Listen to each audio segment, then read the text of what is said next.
Good morning বন্ধুরা, তোমরা সবাই কেমন আছো? আশা করি ভালো আছো। আমিও ভালো আছি।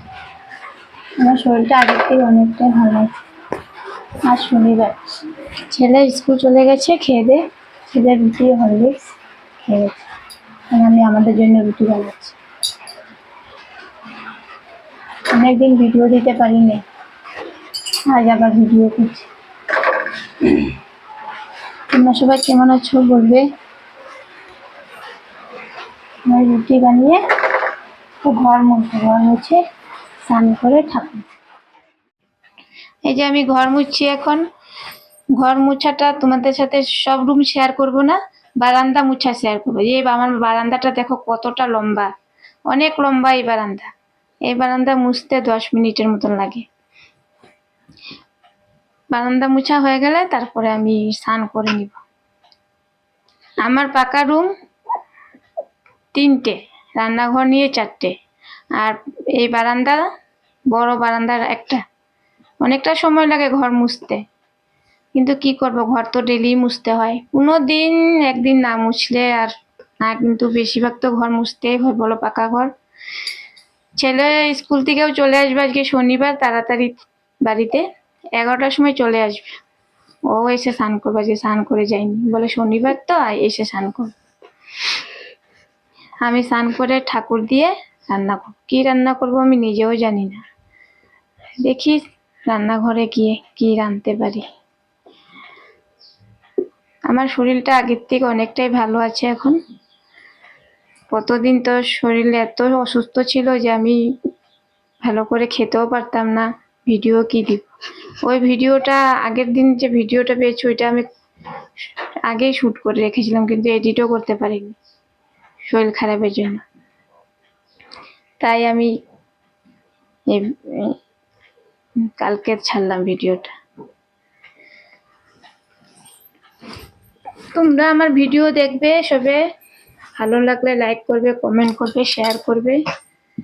আর কি বলবো, আমাকে সাপোর্ট করবে, আমার পাশে থাকবে, এটাই বলার। আর কি বলবো বলো। স্নান হয়ে গেছে, ছেলে স্কুল থেকে চলে এসেছে।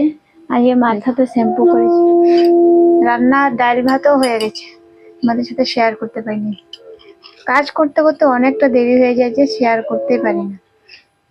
আজকে শর্টকাট রান্না করবো, ভেন্ডি ভাজা, ডিম আমলেট, ডাল। ঠাকুর দেওয়া হয়ে গেছে, ডাল ভাতও হয়ে গেছে, ভেন্ডি ভাজা বসিয়েছি, তারপর ডিম আমলেট করবো, রান্নাও হয়ে যাবে।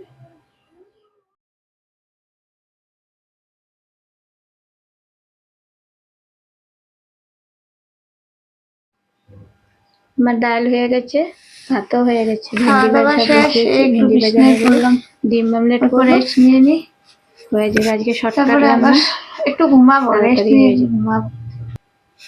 বৃষ্টি পড়ছে বাইরে পুরা, সকাল থেকে বৃষ্টি। মাথা দিয়েছি, চল চুল তো ভিজাই, শুকিয়ে নিয়ে। বৃষ্টিতে কাপড় মেলারও জায়গা নেই, বাইরে তো দিতে পারছি না। এই বারান্দার রশি গুলোতে কয়েক কাপড়ও ধুলাম কত, ছেলের স্কুলের ইউনিফর্ম, আরো কত কাপড়। একটু ঘুমাই। রাতে রান্না বসিয়েছি, দেখো এটা বর বানাচ্ছে, চিকেন লেগ পিস দিয়ে কি বানাচ্ছে। আমি তো চিকেন খাইও না, পাঁঠার মাংস ছাড়া কোনো মাংসই খাই না, জানি না কি বানাবে এটাকে। 2টা লেগ পিস নিচ্ছে, একটা ছেলের জন্য, একটা দিদির জন্য। এই যে চিংড়ি মাছ এনেছে সবাই, এটা আমি বানাবো আলু দিয়ে। এখন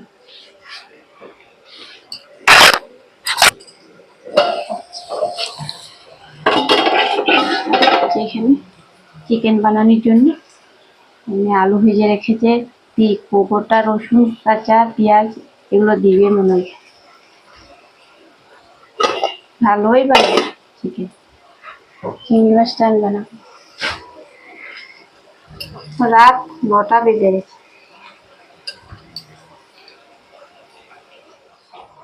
ছেলে পড়ছে, পড়াশোনা করছে, টিফিন করে এসেছে, এখন 7টা বেজে। সন্ধ্যাবেলা টিফিন করে এই যে পড়ছে এখন। রান্না শেষ হয়ে গেছে, চিকেন কষা আর চিংড়ি মাছ আজকে ভাপে দিন, আলু দিয়ে মাখা মাখা করে দিয়েছে। Chicken leg piece. ভাত গরম বসিয়েছি, বরের জন্য রুটি বানাবো, তারপরে ভাত খেয়ে ঘুমাবো। এবার খাওয়ার পরে একবার দেখা করো, সামনে এসে কথা বলি। দেখা লেগ পিস দেখাও। কেমন হয়েছে? হ্যালো। রাতের ডিউটি শেষ হলো, খাওয়া দাওয়া শেষ হয়ে গেল, এখন ঘুমানোর পালা। আবার সকালবেলা উঠে ডিউটি শুরু। ঠিক বলবো, একটা বউ মানুষের সারাদিনে যা কাজ থাকে না। তো আজকের মতন ভিডিওটা আমি এখানেই শেষ করবো। সবাই ভালো থাকো, সুস্থ থাকো, দেখা হবে আবার একটা নতুন ভিডিওর সাথে। আজকের মতন টাটা, গুড নাইট।